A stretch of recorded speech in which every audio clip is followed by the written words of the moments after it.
Hi guys, रात का सन्नाटा है और इस सन्नाटे में डर का आलम है। ऐसा लग रहा है कि कुछ बुरा होने वाला है। घोड़ों की आवाज़ें सुनाई दे रही हैं। नथ बड़ी तेजी के साथ सरदार जट के घर की तरफ बढ़ रहे हैं, सरदार जट के पूरे खानदान को ख़त्म करने के लिए। ये कहानी है द लेजेंड मौला जट की। तो दोस्तों, कहानी सुनाने से पहले अगर आप हमारे चैनल पर न्यू हैं तो चैनल को सब्सक्राइब करें, वीडियो को लाइक करें और बेल आइकन को ऑल पर करें ताकि हमारी न्यू वीडियोस का नोटिफिकेशन आप तक पहुंचता रहे। तो चलिए वीडियो शुरू करते हैं।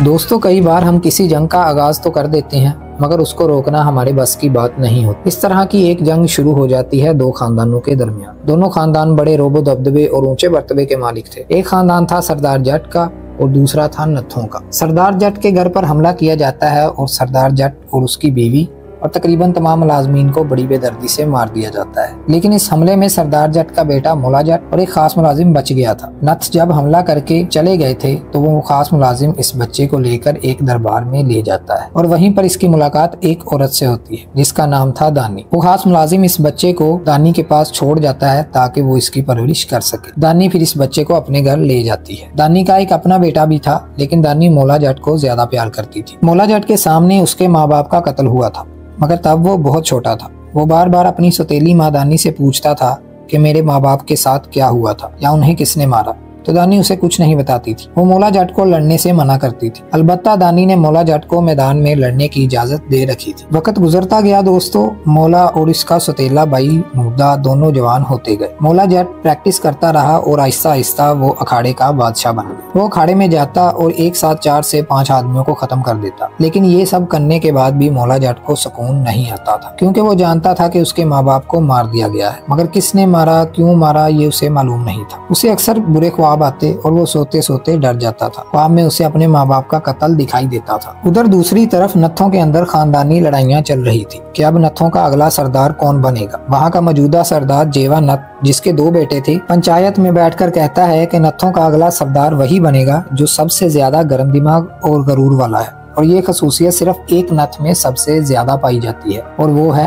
नूरी नत्थ। नूरी नत्थ एक ऐसा इंसान दिखाया गया है जिसे अपनी ताकत पर बहुत ज्यादा गरूर है। वो इस वक्त जेल में है और इसका एक ही ख्वाब है कि कोई ऐसा इंसान इसको मिले जो इससे मुकाबला करे और इसे कत्ल कर दे। नूरी जहाँ भी जाता था कोई भी आदमी उसका मुकाबला नहीं करता था और जो करता था वो मारा जाता था। जेवा नत्थ इन्हीं खसूसियात की वजह से अपने बड़े बेटे नूरी को नत्थों का सरदार बनाना चाहता था। जेवा नत्थ बड़े बेटे को सरदारी तो दे रहा था मगर इसका छोटा बेटा माखा नत्थ इस फैसले से बिल्कुल खुश नहीं था। माखा चाहता था कि वो इस गांव का सरदार बने, क्योंकि वो अपने आप को अपने भाई से बेहतर समझता था। इसने पंचायत में खुल्लम खुल्ला अपने बाप के फैसले की खिलाफ वर्जी शुरू कर दी और साफ कह दिया कि अगर कोई सरदार बनने के काबिल है तो वो मैं हूँ। इस पर जेवा की बेटी दारू अपने बाप की साइड लेती है और नूरी के बारे में कहती है कि अगला सरदार नूरी ही बनेगा। माखा ये सब देखने के बाद अब मौके की तलाश में था और वो ये साबित करना चाहता था कि मैं अपने बड़े भाई से ज्यादा इस ओहदे का हकदार हूँ। दूसरी तरफ मौला जट को अपने माजी के बारे में कुछ नहीं मिल रहा था, लेकिन वो अपने माँ बाप के कातिलों के बारे में जानने की कोशिश करता रहा।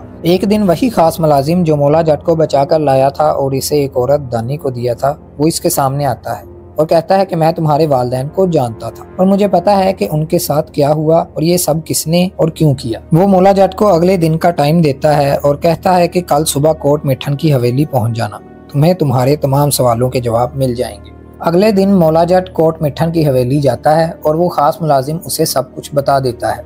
बताने के साथ में दिखाया गया है। इसकी कास्ट ने मूवी को पुरअसर बनाने के लिए पंजाबी जुबान के तमाम डायलॉग्स इंतहाई उम्दा तरीके से अदा किए हैं। तमाम फनकारों ने अपना अपना किरदार बखूबी निभाया, मगर मेरा अपना पसंदीदा किरदार नूरी नत्थ का है, क्योंकि उसके बोलने और चलने फिरने के अंदाज में एक अलग बात है। ऊपर से इसके डायलॉग भी काफी भारी हैं। तो अगर आप ये मूवी देख चुके हैं तो कमेंट्स में बताओ कि आपका पसंदीदा किरदार कौन सा है, और अगर नहीं देखी तो आपको क्या लगता है कि मौला जट और नूरी नत्थ का मुकाबला कैसा रहेगा। मौला जट आसानी से जीत पाएगा या नहीं, इन सब सवालों के जवाब मिलेंगे मूवी देखने के बाद। तो अगर आपको हमारी ये वीडियो अच्छी लगी हो तो वीडियो को लाइक करें, चैनल को सब्सक्राइब करें और कमेंट्स में अपनी राय का इजहार ज़रूर करें। मिलेंगे अगली वीडियो में किसी नई मूवी की कहानी के साथ। अल्लाह हाफिज़।